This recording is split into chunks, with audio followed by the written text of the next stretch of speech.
2025 সাল পর্যন্ত তেলের উৎপাদন কমাবে তেল রপ্তানিকারক দেশগুলোর জোট ওপেক প্লাস। রোববার জোটের এক বৈঠকে এমন সিদ্ধান্ত নেওয়া হয়। ফলে 2023 সালের ডিসেম্বরে নেওয়া সিদ্ধান্ত অনুযায়ী দৈনিক 22 লাখ ব্যারেল তেল কম উৎপাদন প্রক্রিয়া চলমান থাকবে। ডেস্ক রিপোর্টে বিস্তারিত। ওয়ালটন ফ্রিজ কিনে অনেকের মতো আপনিও হয়ে যেতে পারেন মিলেনিয়াল। সেরা পণ্যের সেরা অফার।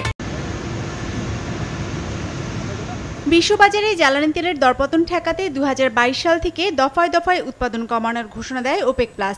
সেই ধারাবাহিকতায় 2023 সালের ডিসেম্বরে স্বেচ্ছায় দৈনিক 22 লাখ ব্যারেল তেল উৎপাদন কমানোর সিদ্ধান্ত নেয় ওপেকভুক্ত দেশগুলো, যা শেষ হবার কথা ছিল চলতি বছরের জুনে। তবে প্রত্যাশা অনুযায়ী তেলের দাম না বাড়ায় উৎপাদন কমানোর প্রক্রিয়া 2025 সাল পর্যন্ত বহাল রাখার ঘোষণা দিয়েছে ওপেক প্লাস।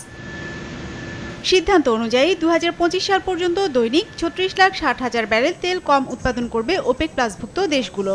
আর স্বেচ্ছায় দৈনিক 22 লাখ ব্যারেল তেল উৎপাদন কমানোর প্রক্রিয়া চলবে চলতি বছরের সেপ্টেম্বর পর্যন্ত। 2024 সালের সেপ্টেম্বর থেকে 2025 সালের ডিসেম্বরের মধ্যে ক্রমান্বয়ে এই স্বেচ্ছায় উৎপাদন হ্রাসের প্রক্রিয়া থেকে সরে আসবে ওপেক প্লাস।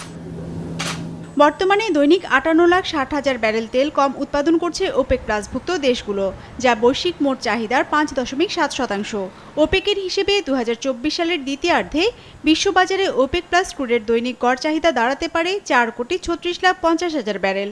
তবে ইন্টারন্যাশনাল এনার্জি এজেন্সির হিসেবে দৈনিক গড় চাহিদার পরিমাণ হবে 4,19,00,000 ব্যারেলের কম। ওপেক প্লাস উৎপাদন কমালেও যুক্তরাষ্ট্র রেকর্ড পরিমাণ উৎপাদন করায় বিশ্ববাজারে বেড়েছে তেলের সরবরাহ। অন্যদিকে চীনের অর্থনীতির গতি কমে যাওয়ায় অনিশ্চয়তা তৈরি হয়েছে দেশটির চাহিদা নিয়ে। ফলে ওপেক প্লাসের উৎপাদন কমানোর সিদ্ধান্ত জ্বালানি তেলের দাম বাড়াতে কতটা ভূমিকা রাখবে তা নিয়ে সংশয় জানিয়েছেন বিশ্লেষকরা। রোববার বিশ্ববাজারে অপরিশোধিত জ্বালানি তেলের দাম ছিল ব্যারেল প্রতি $81.51। সোমবার তা নেমে আসে $80 ঘরে। বিজনেস রিপোর্ট, মাছরাঙা টেলিভিশন।